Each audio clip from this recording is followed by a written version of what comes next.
Welcome to Auto Mundial, the weekly car news and review show. This time we're taking a look at the all-new Renault Austral. Can it succeed where the Kadjar failed? We also have a pair of off-road estate cars from Mercedes and Volvo, plus a new hybrid limousine from Bentley. We also have new EVs from Skoda and Volkswagen, plus the new Buick Enclave. That's all coming up, but first, the news.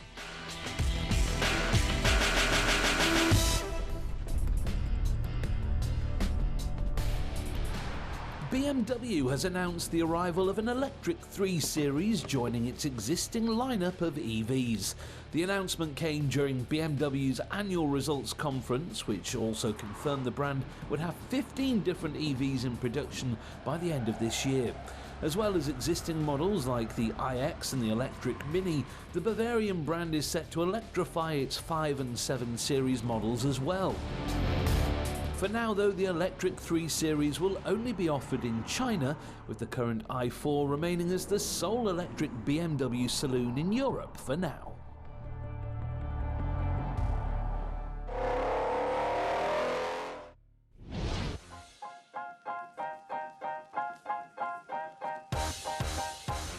The old Renault Kadjar never quite made it in the cutthroat family SUV market.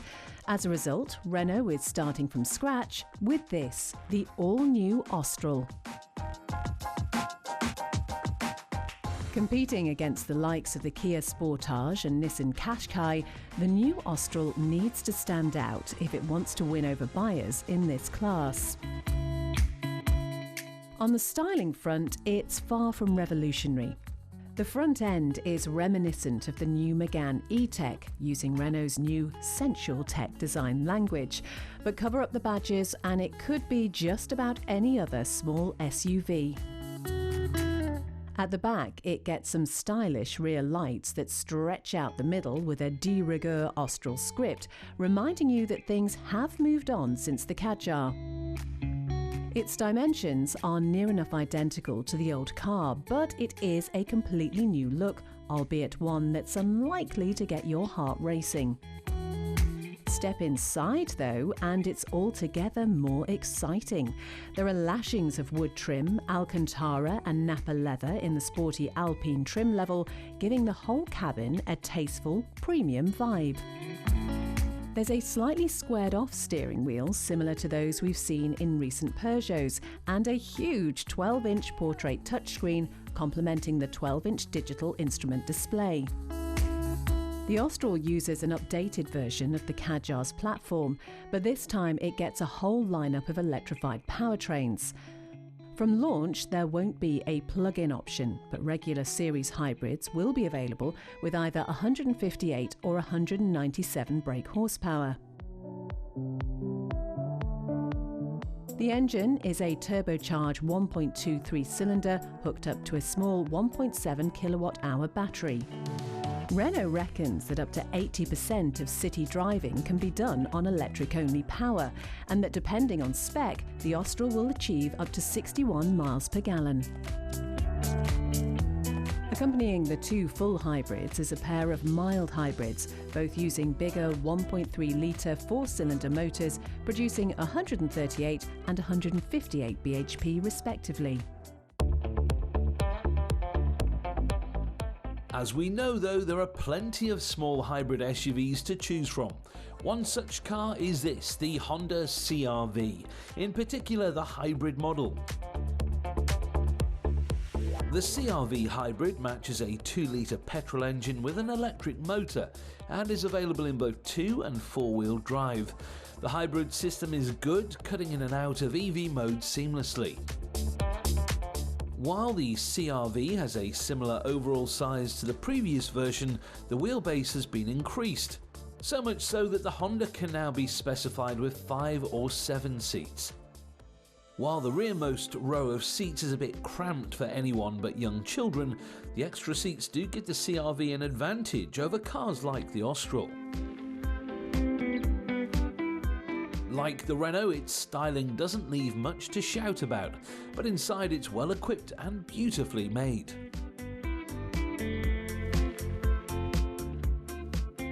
If If you're after something a bit more eye-catching though, the new Hyundai Tucson has you covered. A bold departure from the old model, it certainly turns heads, something rare in this segment of the market. And it isn't just the exterior that's been transformed, it's a similar story inside, where you're greeted by a smart contemporary dash with stylish vents and a quirky steering wheel. All models come as standard with a smart 10.25-inch infotainment screen with Apple CarPlay and Android Auto. It's got built-in sat-nav too, and the graphics are clear and sharp.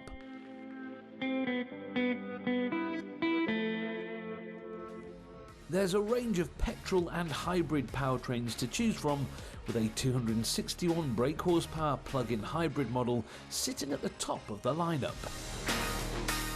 It remains to be seen then how the Renault Austral will get on when it's launched in the autumn, but Renault hopes to win back buyers with its upmarket cabin and electrified engines. The trouble is, there are already plenty of other excellent cars fulfilling that role.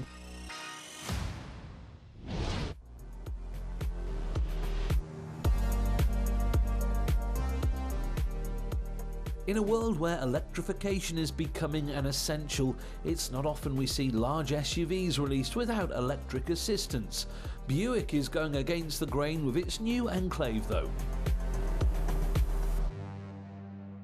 The large SUV that has recently been facelifted comes with just one powertrain option, a 3.6-litre V6. It puts out 306 brake horsepower and is left completely to its own devices when it comes to electrification. Both all-wheel drive and front-wheel drive layouts are available, though the 4x4 model will have a larger impact on your piggy bank. Being a large SUV with 3 rows of seats, the Enclave is far from being a nippy, lightweight runabout. But it does have the get up and go to perform a commendable 7-second 0 to 60 time, though in a car of this type, its power will be best suited for highway cruising, not hitting the quarter-mile drag strip. 3 trim levels are available, but it's the Avenir model that you want.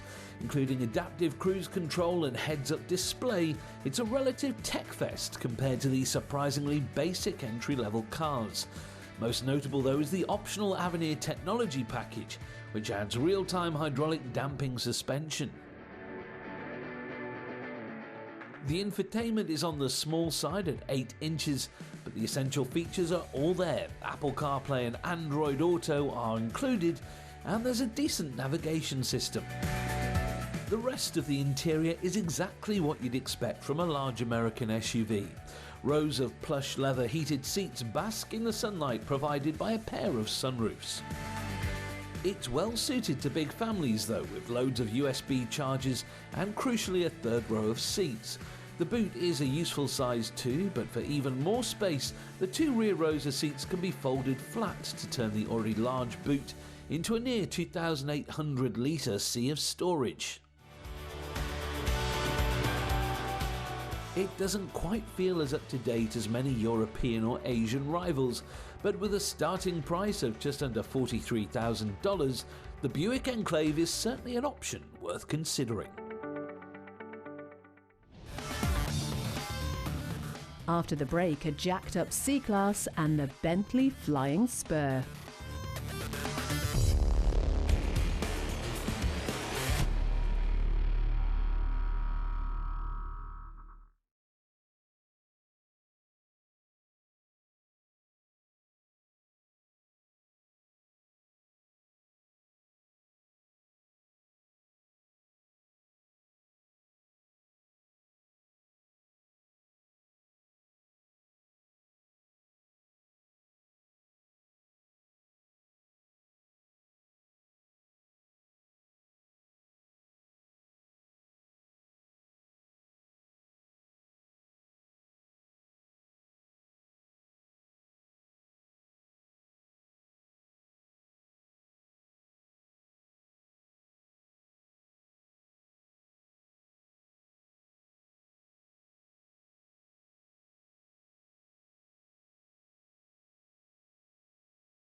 Coming up, the Mercedes C-Class All-Terrain, but first...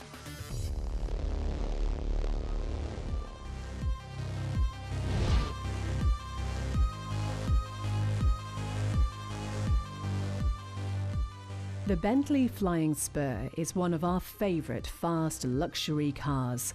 It combines a beautiful, luxurious cabin with shed loads of performance, courtesy of either a 6-litre W12 or a 4-litre V8 engine. Now though, Bentley is going green, and we're not talking about the paint job. This is the new Flying Spur Hybrid, Bentley's £160,000 electrified limousine. The big gas-guzzling W12s and V8s have been ditched in favour of a more frugal 2.9-litre V6. Of course then, it isn't as powerful as other versions of the Flying Spur, but thanks to a pair of turbochargers mounted within the V of the engine, it still puts out a healthy 410 brake horsepower. Add that to the 130 or so horsepower electric motor, and you've got yourself a 536 bhp limo that can do 0 to 62 in 4.1 seconds onto a top speed of 177 miles per hour. Bentley's second plug-in hybrid, following on from the last-gen Bentayga, the electric motor sits in between the engine and the transmission, and Bentley claims the 14.1 kilowatt-hour battery can help it to achieve 24 miles of electric-only driving on a charge. Visually, only a handful of hybrid badges mark this out as anything particularly unusual, and of course a charging flap for when you want to top up the battery from your complimentary Bentley-branded wall box. Inside, it is as fabulous as any other Flying Spur, with endless options and gadgets, making this one of the very finest hybrids on the market. The dashboard has been borrowed from the Continental GT, and that is certainly no bad thing. It's a smorgasbord of knurled aluminium, polished wood and beautiful craftsmanship. Everything you touch feels expensive. As you'd expect, there's plenty of tech too, including electric everything and an excellent 12.3-inch infotainment system. With the larger Anyak no longer in production, the Flying Spur is the only limousine in Bentley's range. And with this new plug-in hybrid model, we expect to see more buyers getting tempted out of their Mercedes S-Classes. However, for those who aren't tempted by the electrified Bentley, don't worry, you can still get a 542 brake horsepower V8 model or the extravagant 626 horsepower W12.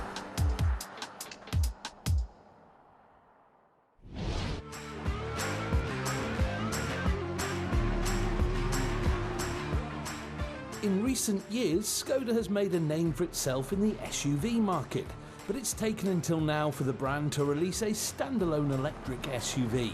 Say hello to the Skoda Anyak, the brand's first fully electric SUV.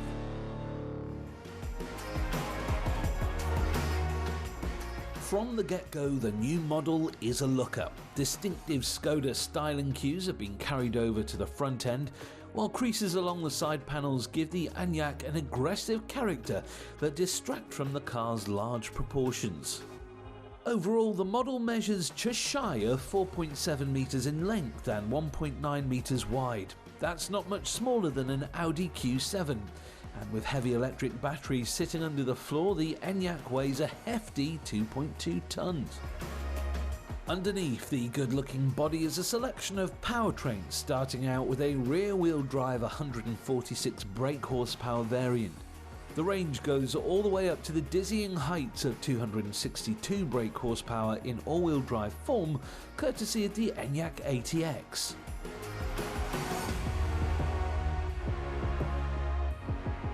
Limited to 100 miles per hour, the car's power won't affect its top speed, but the more powerful all-wheel drive model will hit that top speed a lot faster than lesser versions.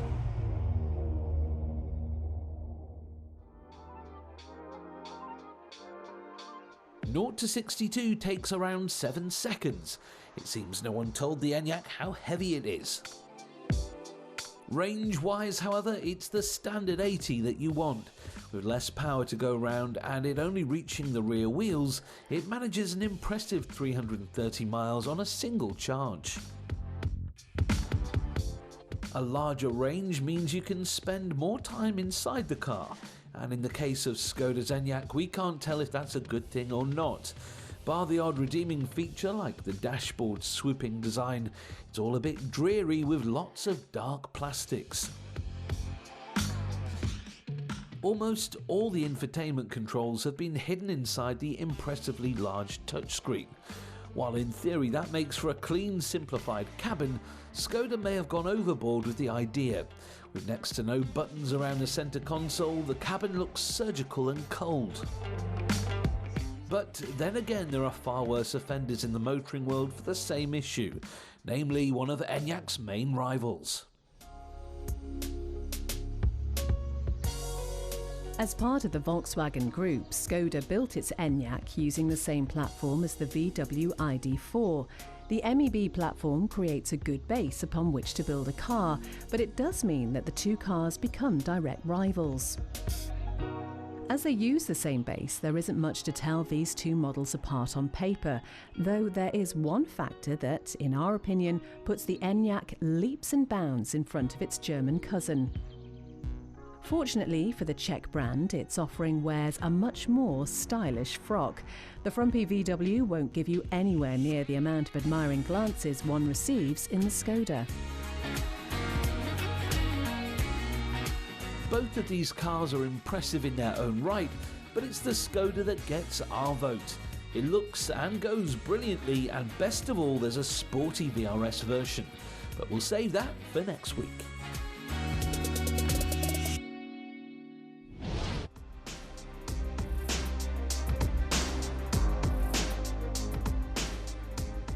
The motoring world is full of niches. Buyers these days can choose anything from convertible SUVs to 1,000 horsepower electric off-roaders.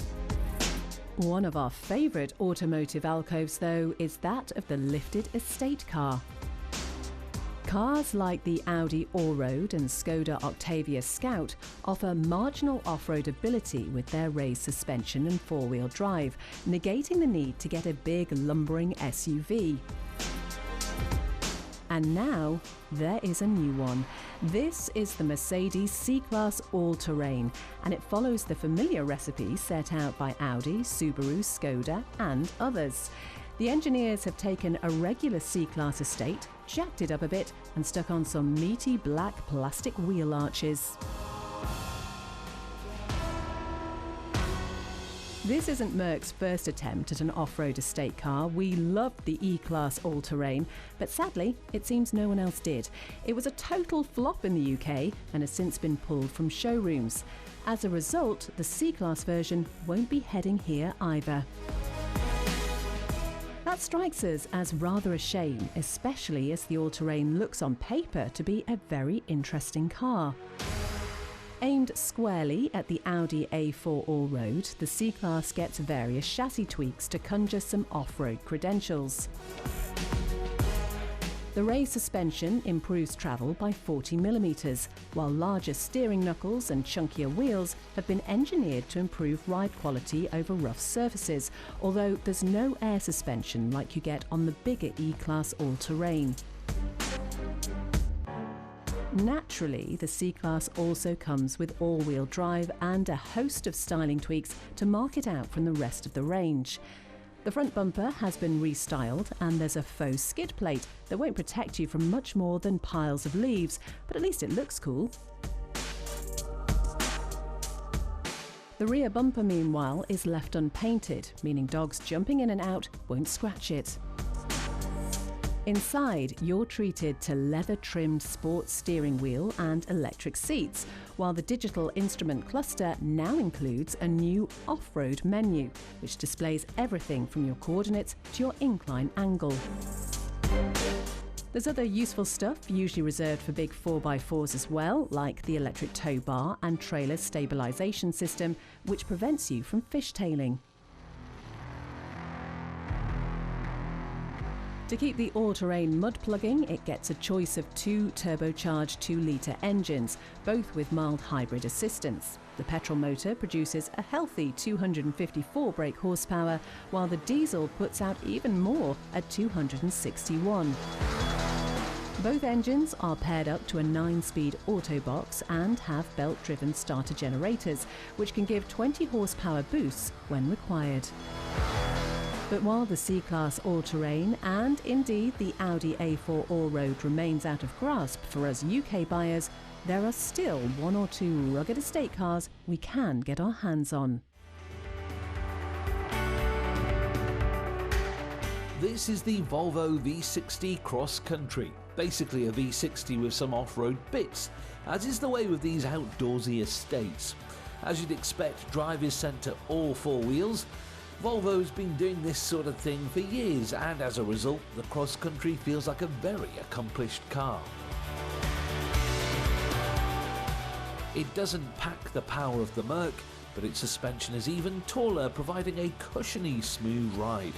The V60 has been around for a while now though, and as a result, the interior isn't quite a match for the up-to-date Mercedes. The Merc then clearly wasn't to British tastes. If you do fancy an off-road estate though, the Volvo is an easy car to recommend.